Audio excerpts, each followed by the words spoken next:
بسم الله الرحمن الرحيم نحمده ونصلي على رسوله الكريم اما بعد فاعوذ بالله من الشيطان الرجيم بسم الله الرحمن الرحيم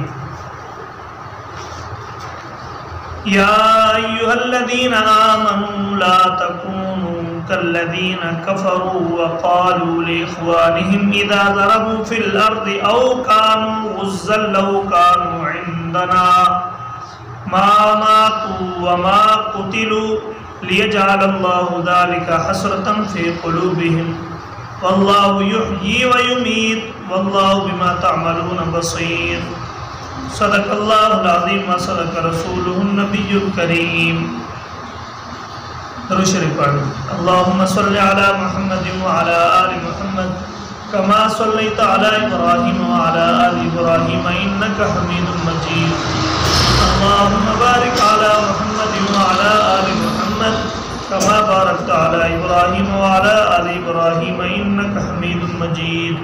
محترم دوستو، بزرگوں، ساتھیوں، رب کریم ذات نے اس آیات مبارکہ کے اندر منافقوں کی ایک شرارت کا ذکر فرما کر مسلمانوں کو ان سے بچنے کی نصیحت فرمائی۔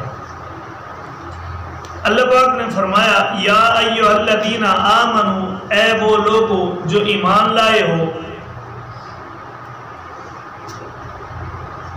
لا تکونوا کالذین کفروا، نہ ہو جاؤ تم ان لوگوں کی طرح جنہوں نے کفر اختیار کیا، یعنی منافقین۔ وقالوا لاخوانہم، اور کہا انہوں نے اپنے بھائیوں کے بارے میں، اذا ضربوا فی الارض، جب وہ چلے زمین میں،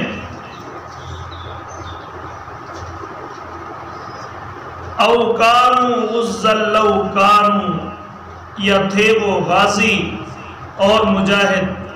منافقین جو تھے ان کے ساتھ رشتہ داریاں تھیں، جو مجاہد جا رہے تھے جنگ احد میں لڑنے کے لیے، کسی کا باپ تھا، کسی کا چاچا تھا، کسی کا بھائی تھا، کسی کا کیا ایسے رشتہ داریاں تھیں ان کی آپس میں۔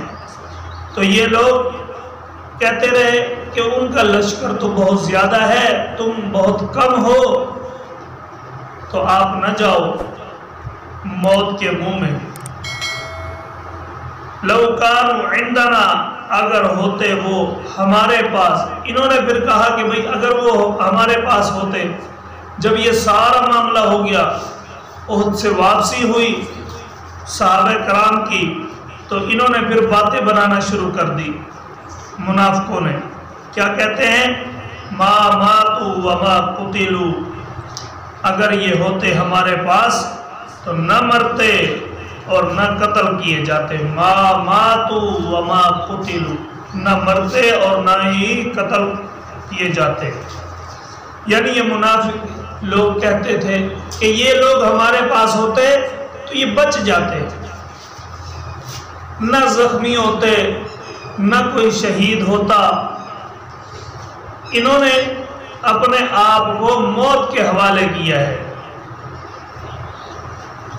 یاد رکھیے، حدیث کی کتابوں میں آتا ہے کہ جناب نبی کریم صلی اللہ علیہ وسلم نے فرمایا، جس نے ایک رات کا کچھ حصہ بھی پہرے میں گزارا ہو، کہ مجاہدوں کی حفاظت ہو، دشمنوں کو دیکھتا رہے کہ اگر وہ آئے یا کوئی شرارت کریں گے تو پھر میں ان کو جگاؤں گا یا پھر میں خود ان کے ساتھ لڑوں گا، تو فرمایا کہ اس کے اوپر جہنم کی آگ حرام ہے۔ اور یہ تو لڑنے والے لوگ ہیں، یہ تو مجاہد لوگ ہیں، یہ تو لڑ کے آئے، اور کل قیامت والے دن ایسے لوگ صرف پچھتائیں گے کہ اوہ یہ کیا ہم نے کر دیا، کہ ان کو تو آگ نہیں چھوئے گی، جہنم کی آگ، پھر یہ پچھتاتے رہ جائیں گے۔ اب پچھتانے کا کیا فائدہ؟ پھر فرمایا اللہ تبارک و تعالی نے ان کے بارے میں کہ یہی لوگ تھے جو کہتے تھے ما ماتوا وما قتلوا، نہ مرتے اور نہ قتل کیے جاتے۔ لیجعل اللہ ذلک، حسرتن فی قلوبہم، تاکہ کر دے اللہ تعالیٰ ان کی اس بات کو افسوس کی چیز ان کے دلوں میں، پس وہ افسوس ہی افسوس کرتے رہیں گے اور کچھ بھی نہیں کر سکیں گے۔ افسوس کے علاوہ اور کیا کریں گے یہ لوگ؟ لِيَجْعَلَ اللَّهُ ذَلِكَ حَسْرَةً فِي قُلُوبِهِمْ وَاللَّهُ يُحْيِي وَيُمِيتُ، اور اللہ تعالی ہی زندہ کرتا ہے اور اللہ تعالی مارتا ہے۔ اللہ تعالی کے ہاتھ میں ہے سب کچھ، حیاتی، موت، صحت، تندرستی، بیماری، سب کچھ اللہ کے ہاتھ میں، اللہ نے اپنے ہاتھ میں رکھی ہے۔ پھر فرمایا واللہ بما تعملون بصیر، اور اللہ تعالی جو عمل تم کرتے ہو وہ دیکھتا ہے۔ اللہ پاک کا علم ہر چیز موجود ہے، اللہ پاک سب چیزوں کو جانتے ہیں، کیا کیا ہے، ہر بندے کے دلوں کے راز بھی جانتا ہے۔ اللہ تعالیٰ سے دعا ہے کہ اللہ تبارک و تعالیٰ ہم سب کو دین کی صحیح سمجھ عطا فرمائے۔ درس کا مقصد یہ ہوتا ہے کہ ہم ان چیزوں سے بچ جائیں جن کے بارے میں اللہ پاک نے قرآن کے اندر بتا دیا کہ ان چیزوں سے بچنا ہے، ان چیزوں سے بچنا چاہیے۔ اللہ پاک سے دعا ہے کہ اللہ پاک ہم سب کو عمل کرنے کی توفیق عطا فرمائے۔ آمین۔ الحمدللہ رب العالمین والعاقبۃ للمتقین، رب اغفر وارحم وانت خیر الراحمین۔ اللہم انا نجعلک فی نحور من نعوذ بک من شرورہم۔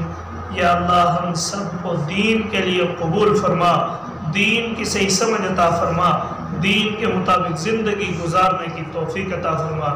اللہ ہمارے لیے آسانی والا معاملہ فرما۔ آمین اجمعین برحمتک یا ارحم الراحمین۔